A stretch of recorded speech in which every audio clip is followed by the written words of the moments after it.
This happened to me on a hot, windless day when I was around 8 years old. As I passed a hog finishing barn and an open sewage pond, I was overcome by a sulfurous odor.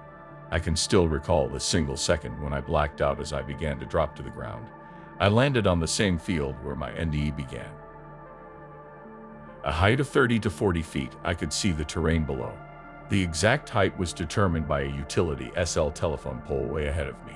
Even after a few days, I couldn't stop thinking how I had climbed that telephone pole from such a height. I started to plummet towards the ground. As I dropped to the earth, I noticed a black hole near the green grass below me.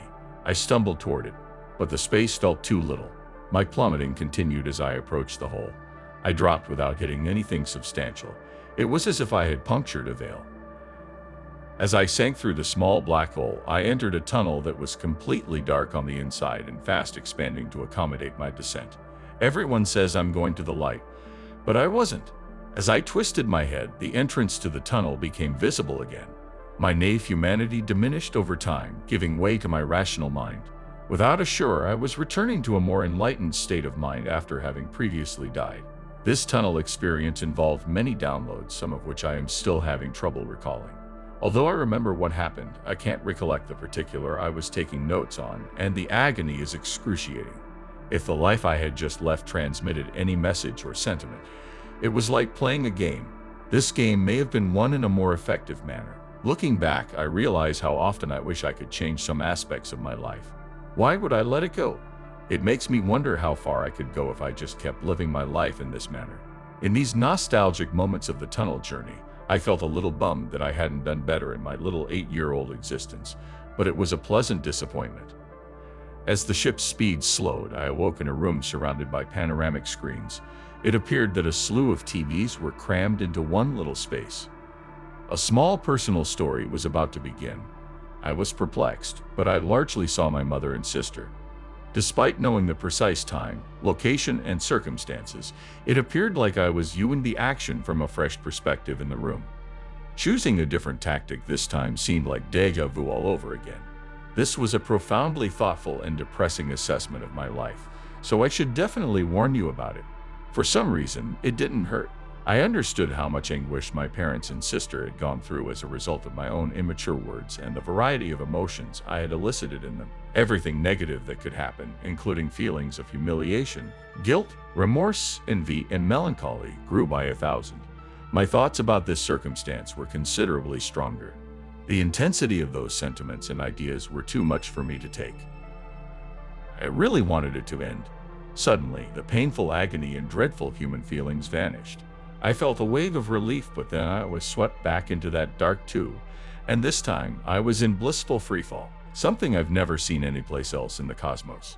After leaving this location, I noticed that I was walking through a field. It was a place I knew and cherished.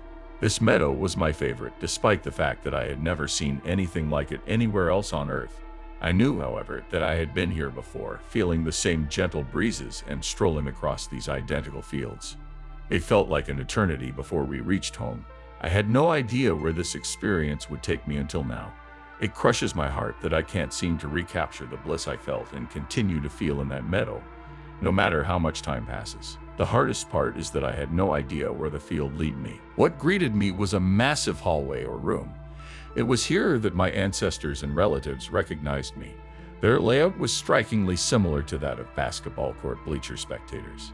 I knew everyone, even if some of them appeared older and more patriarchal or matriarchal than the others.